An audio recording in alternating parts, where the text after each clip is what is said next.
बरसात के मौसम में जहाँ भी जाओ भुट्टे तो आपको हर तरफ नज़र आएंगे। भुट्टे से आप ढेर सारी अलग अलग तरह की रेसिपीज़ बनाकर खा सकते हैं। ये खाने में बहुत ही टेस्टी लगते हैं और हेल्दी भी है। बारिश में भुट्टे खाने का एक अलग ही मज़ा है। तो आज हम भुट्टे से कटलेट बनाएंगे जो टेस्टी भी होंगे, चटपटे भी, और ढेर सारी सब्जियों से बने हैं तो ये हेल्दी तो है ही। तो चाहे तो आप इन्हें स्टोर भी कर सकते हैं। तो चलिए फिर रेसिपी को शुरू कर लेते हैं। तो उसके लिए मैंने 2 नरम भुट्टे ले लिए हैं। इनको दूधिया भुट्टे भी बोलते हैं। भुट्टे को अच्छी तरीके से साफ़ कर लिया है मैंने पहले ही। आप अच्छी तरीके से साफ़ कर लीजिए, चाहे तो आप इन्हें धोकर भी ले सकते हैं। अब इनके हम दाने निकालेंगे। तो दाने निकालना बिल्कुल आसान है। चाकू से बड़ी आसानी से आप इनके दाने निकाल सकते हैं। बस इस तरीके से आपको निकालने हैं, ऊपर ऊपर से इनके सिर्फ दाने निकालने हैं आपको। और चाकू की जगह आप पिलर से भी दाने निकाल सकते हैं। ये देखिए, बड़ा इजी है इनके दाने निकालना।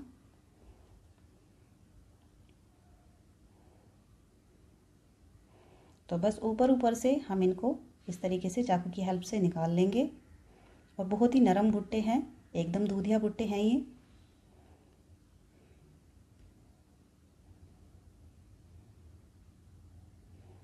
और पिलर से भी बड़ी आसानी से सारे दाने निकल जाते हैं।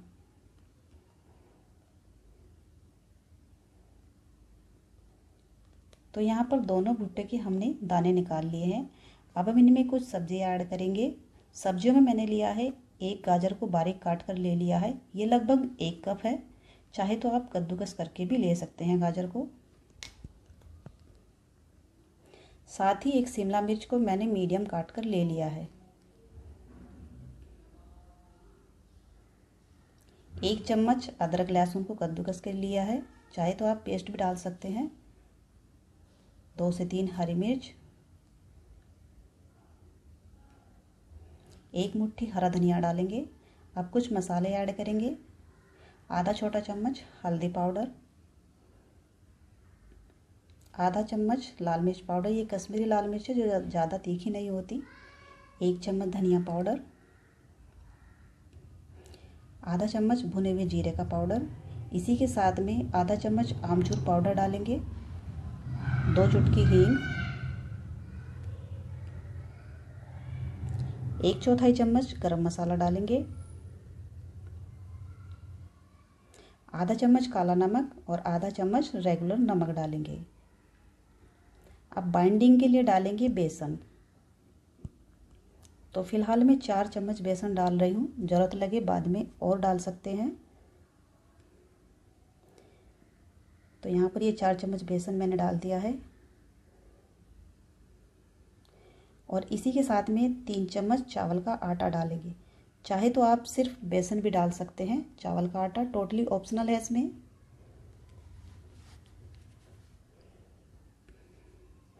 अब सभी चीज़ों को हल्के हाथ से मिक्स कर लेंगे। सब्जियां, बेसन और चावल का आटा और जो मसाले हैं अच्छे से आपस में कोट हो जाए। हमने इसमें ढेर सारी सब्जियां मिक्स की है तो ये रेसिपी काफ़ी हेल्दी है। चाहे तो अपनी पसंद की और भी सब्जियां आप इसमें ऐड कर सकते हैं। तो हल्के हाथ से मिक्स करने के बाद में अब हम इस तरह से अच्छे से प्रेस करेंगे। इससे सब्जियों में काफ़ी मॉइस्चर होता है, पानी रिलीज होगा तो सारी सब्जियां आपस में बाइंड हो जाएगी। तो पानी डालने की ज़रूरत नहीं पड़ेगी, ना ही बेसन और चावल का आटा डालने की ज़रूरत पड़ेगी। इस तरह से बाइंड करके देखिए, अच्छे से बाइंड हो रहा है। हाथ पर थोड़ा सा तेल हम लगाएंगे और इसके हम कटलेट बनाना स्टार्ट करेंगे। तो मैंने इसमें बेसन और चावल का आटा बहुत ही मिनिमम डाला है। जो सब्जियां हैं आपस में चिपक गई हैं।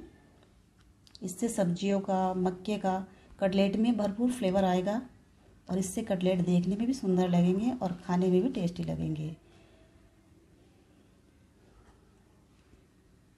तो यहाँ पर हम कटलेट को बनाना इस तरीके से, ये देखिए, बनाकर तैयार कर लेंगे। एक कटलेट मैंने बना लिया है।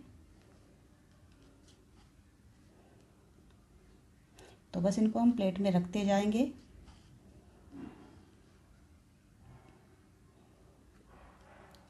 तो यहाँ पर देखिए सभी को हमने तैयार कर लिया है। और ये देखने में बहुत ही सुंदर लग रहे हैं। अब एक प्लेट को ऑयल से हम ग्रीस करेंगे।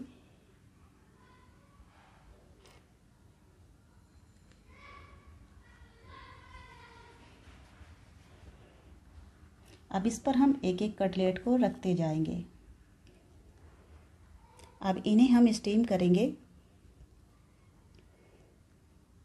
तो यहाँ पर सभी कटलेट को मैंने प्लेट पर रख दिया है। स्टीम करने के लिए एक कढ़ाई में 2 गिलास पानी चढ़ा दिया है। प्लेट को इसके ऊपर रख देंगे। अब किसी भी प्लेट या थाली से इसको हम कवर कर देंगे। इसे मीडियम फ्लेम पर हम 15 से 20 मिनट तक स्टीम करेंगे। इससे जो सब्जियां डाली हैं हमने वो अच्छे से सॉफ्ट कुक हो जाएगी। स्टीम करने के लिए आप स्टीमर भी ले सकते हैं। तो स्टीम करने से पहले ऑयल से ज़रूर ग्रीस कर लीजिए किसी भी बर्तन को जिस पर आप स्टीम कर रहे हैं। इन्हें हम अच्छे से स्टीम होने देंगे तो ज़्यादा टाइम नहीं लगेगा। तो यहाँ पर ये स्टीम हो चुकी है। इन्हें हम निकाल लेते हैं। 1 से 2 मिनट बाद ठंडा होने देते हैं और उसके बाद इनको हम इस तरीके से चम्मच से अलग अलग कर लेंगे। ये बिल्कुल ईजिली निकल जाती है प्लेट से। और इस स्टेज पर आप देखेंगे कि अपनी शेप को होल्ड कर चुकी हैं। ये बिल्कुल अच्छे से आप देख सकते हैं। मतलब इन्हें आप तोड़ेंगे तो ये कटलेट की तरह टूटने लगती है। जब इस तरह से बाइंड हो जाती है तो इनमें सब्जियां भी अच्छे से सॉफ्ट हो जाती है। तब इन्हें हम स्टोर भी कर सकते हैं। तो ये देखिए मैं कटलेट आपको दिखा रही हूँ। बहुत ही प्यारी लग रही है, बहुत ही सुंदर लग रही है देखने में। और जब ये पूरी तरह से ठंडी हो जाएगी आप इन्हें किसी भी एयर टाइट कंटेनर में भर के फ्रिज में 4 से 5 दिन के लिए स्टोर कर सकते हैं।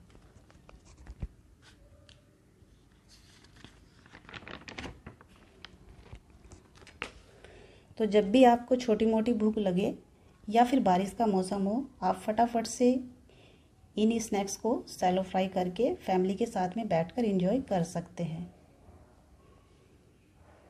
तो चाहे तो आप इन्हें ऐसे भी खा सकते हैं। ये बहुत ही टेस्टी लगते हैं।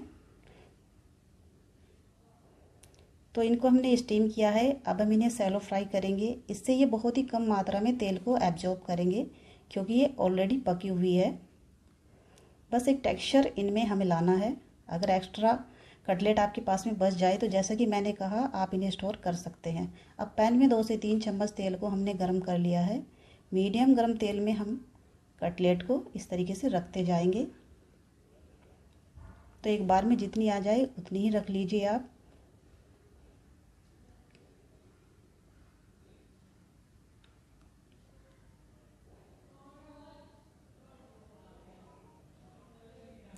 तो बस अब हम यहाँ पर इस तरीके से अच्छे से पैन को हिलाएंगे ताकि ये चिपके ना, और इनको अलटते पलटते हुए शैलो फ्राई करेंगे।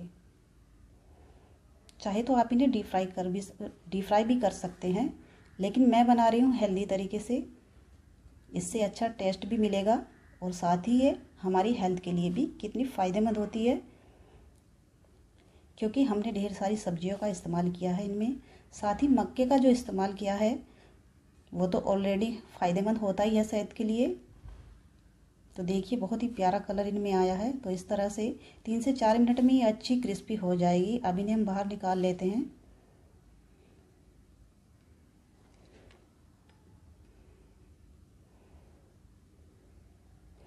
तो यहाँ पर बहुत ही सुंदर टेस्टी हमारी जो कटलेट बनकर तैयार हुई है। तो खाते वक्त इनमें एक अलग ही तरह का फ्लेवर्स आता है। तो आप देख सकते हैं कटलेट बहुत ही सुंदर लग रही है। एक कटलेट मैं आपको दिखाती हूँ। इस तरीके से आप देख रहे हैं जैसे कि वीडियो में बहुत ही कलरफुल और लाजवाब कटलेट बनकर तैयार हुई है। इसका टेक्सचर भी मैं आपको दिखाऊंगी। तो आप भी ज़रूर बनाइए इन्हें। और फ्रेंड्स आपसे एक बात कहनी है कि जिन लोगों ने मेरे चैनल को सब्सक्राइब किया है उनको मैं दिल से धन्यवाद करती हूँ। और जो लोग चैनल पर पहली बार आए हैं उनसे मेरी हाथ जोड़कर रिक्वेस्ट है कि चैनल को सब्सक्राइब करें और आने वाली वीडियोज का नोटिफिकेशन पाने के लिए बेल आइकन को भी प्रेस करना ना भूलें। तो जैसे कि बरसात का सीज़न है और भुट्टे का भी सीज़न है तो आप ज़रूर से इस रेसिपी को बनाइए। और ये खाने में बहुत ही ज़्यादा टेस्टी लगती है। बच्चे बड़े सभी को पसंद आती है।